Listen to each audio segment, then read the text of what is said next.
Hey everyone, you know what time it is? It's Vinegar Syndrome time. Now, things seem to be a little bit different this year.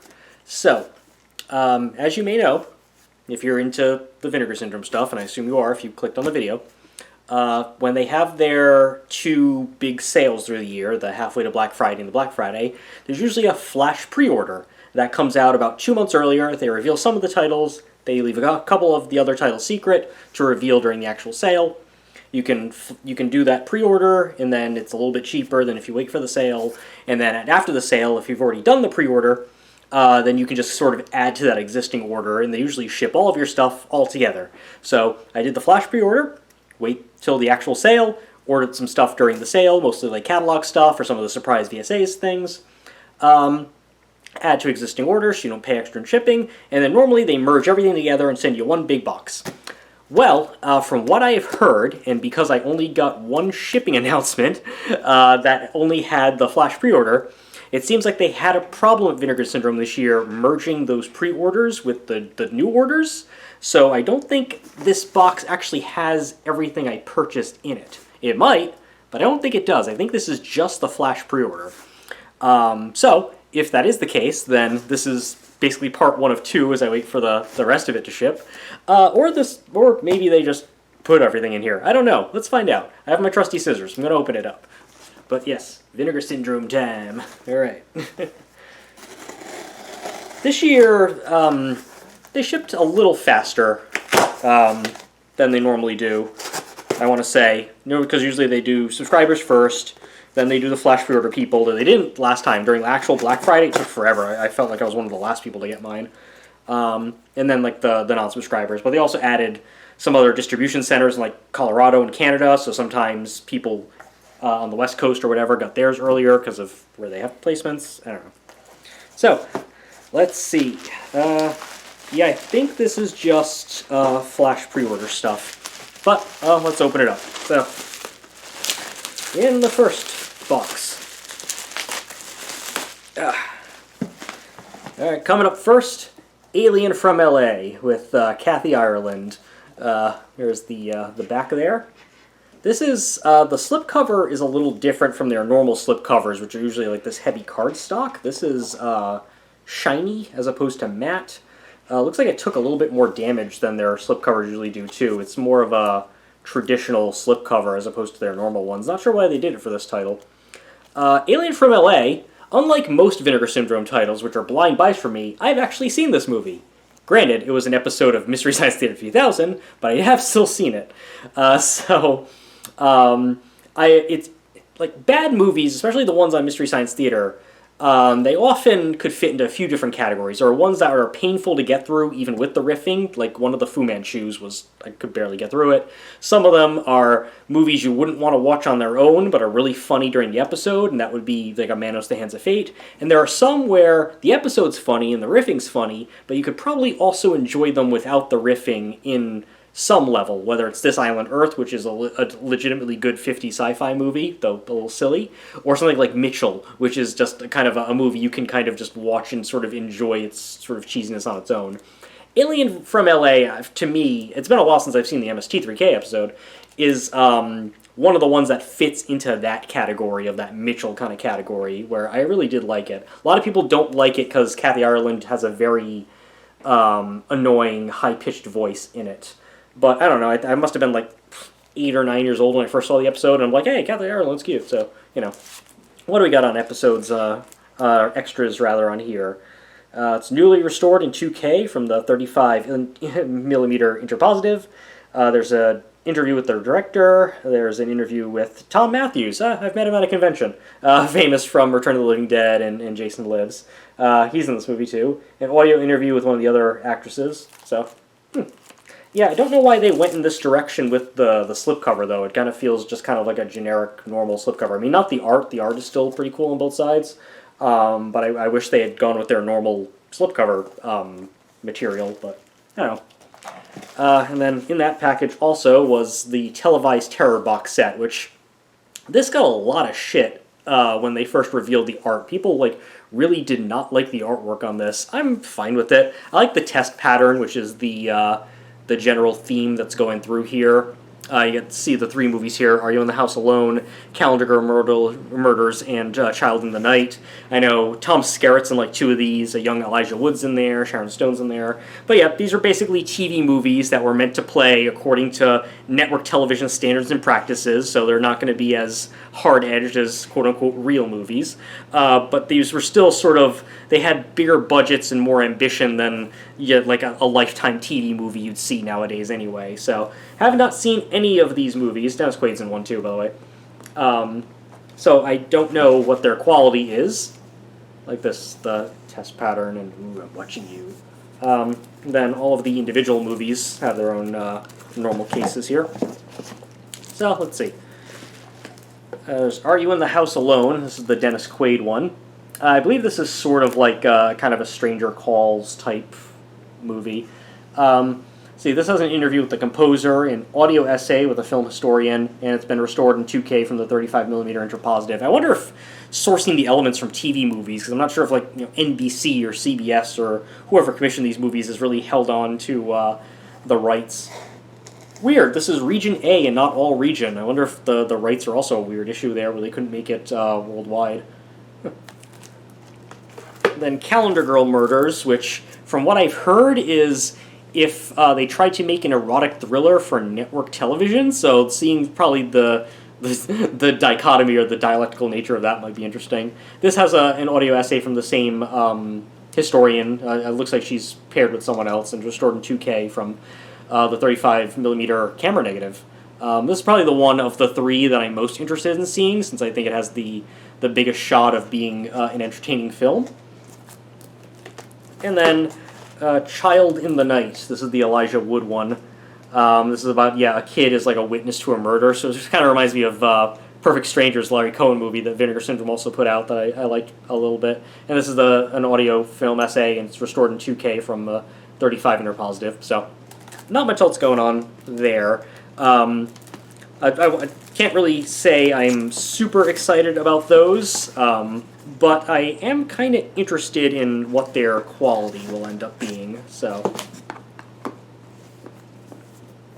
Then we go into the next little packet here, and this is all just for one thing. This is probably the one I'm most excited about of the Flash pre-order in and of itself. And this is Scanner Cop 1 and 2 in 4K. Look how thick that is. So, obviously, I love the original Scanners, Cronenberg. Big Cronenberg fan. I had actually never seen Scanners 2 or 3, so I recently watched them, and they are fucking awful. Like, I've seen some people like the second and really like the third one. First one, or the second one rather, has its moments. The third one was just painful to get through for me, so I really fucking hated those. But I hear that Cop 1 and 2 are better than regular 2 and regular 3. So if we pull out, this is the main box here. So this has, art for part 2 and art for part 1. And then there's individual slip covers with individual cases in them. I like that sort of setup there. They made it a side loader instead of like the Television Terror one. I remember seeing this artwork on VHSs. For some reason, I never made the connection between Scanners and Scanner Cop when I was a kid. I thought maybe it was just a rip-off, and no, it's just non-Cronenberg endorsed spin-offs and sequels. So, Scanner Cop numero uno. It's in the black 4K case. This is, let's see, what we got? It is restored from the 35mm original camera negative. We got one part of a two-part extended documentary, behind-the-scenes featurette, with interviews with the director and writer and the actress and the actors and special effects people and all that good stuff. And a commentary from the We Hate Movies podcast, not the Hysteria Continues this time. I wonder if they're branching out. An original promo video, so interested in that. From what I hear, at least, this is sort of like if Scanners met a police procedural and that they have really good, goopy special effects. So that's what I'm really looking forward to on that one. Oh, feels like the disc might be loose in there. I'll have to open it up and check after the cellophane. And then Scanner Cop 2, The Showdown. I've heard from some people they like this one better than they like the first Scanner Cop. But this has the second half of the documentary featurette thing, restored from the original camera negative in 35. It's got interviews with actor, actress, producer, director, makeup effects, and there's also from screenwriter Simon Barrett, who wrote You're Next and Horrible Way to Die, which is a movie I really love. The Guest, which is excellent. So having him in there is cool. And again, it has the 4K and the Blu-ray as well. So these are the two I'm most excited about watching, the Scanner Cop duo there. And then this little package, and yes, confirming this is indeed just the Flash pre-order stuff and not the other stuff I ordered, so not the add-on, none of the add-on stuff, so the DSAs, whatever, so I'll have to make another video when that comes in. But we got Surf 2, which apparently is a comedy, sort of like Wacko and, what's the other one they put? Predestination, Premonition, the other one I didn't like. Wacko I liked, but this is famous for having the booty on the slipcover there. I have heard radically disparate opinions about this movie. I have seen and read some reviews of some people who love it and think this is a hidden gem of 80s comedy. By the way, there is no Surf 1. It's the title's part of the joke. It's apparently just kind of a parody of surfing movies. Yeah. But I've also heard some that say that this is mind-numbingly awful and unfunny and terrible. So it seems like there is a hugely polarized opinion on Surf 2. But they loaded this thing. Aside from, there's a booklet inside here that I know of. There's an previously unseen director's cut. It seems like both the original and the director's cut have been restored from 35mm archival prints. I guess that was the best they could find on those. So you get those. There's an extended making of documentary with pretty much everyone who's involved with this thing. A commentary track on the director's cut, a commentary track on the theatrical cut, commentary track with some film historians on the theatrical cut. There's the booklet, which has some Joe Bob Briggs stuff in it, which is great. An original sizzle reel that I guess they were selling to people there. A behind the scenes gallery. It seems like they went above and beyond on on this movie, and whether it deserves it or not, I'm not sure. But Eric Stoltz is in it. That's cool. They credit him as being in Back to the Future, which, if you're aware of the production history behind that, he was hired to play Marty McFly. They filmed a bunch of scenes with him. They decided he wasn't working, and they fired him. So a lot of the deleted scenes involving with him are in the new 4K trilogy they put out. I got the Best Buy Steelbook there. And then the Cardona Collection, which is Volume 1, which is 3 movies from Rene Cardona Jr., who I'm really only familiar with one of his movies, which is Guyana Cult of the Damned. So when I saw that they were putting out multiple volumes of his work, I was like, oh, cool. It even says, if you can read it there, I don't know, Volume 1 on the spine there. I was like, oh, cool, maybe they'll put out Guyana, but then fucking Code Red and Banana Man announced that they were doing Guyana, so whatever Vinegar Syndrome puts out from this guy, it's not going to be the one movie of his I've heard. So, as far as this is concerned, it's got 3 movies: Treasure of the Amazon, Triangle, The Bermuda Mystery, and Cyclone. Some of them are seafaring. I think at least one involves cannibals, maybe 2. Supposedly there's some animal cruelty in here. There's a dog that's fake, but there's some other animals that aren't.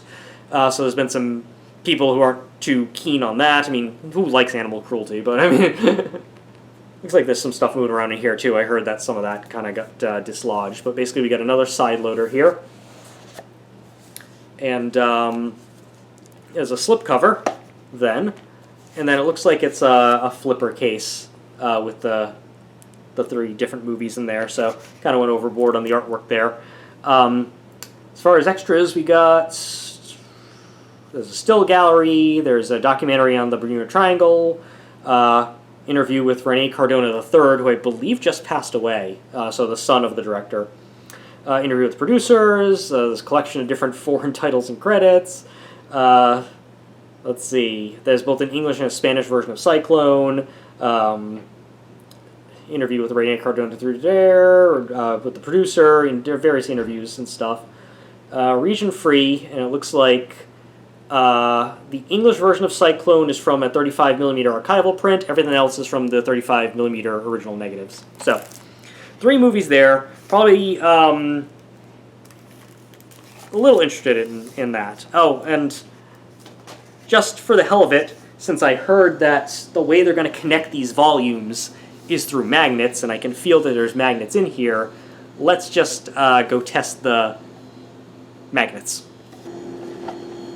Welcome to my fridge. I think the magnets are on the front, so let me try that. No? How about the back? The back. Yep.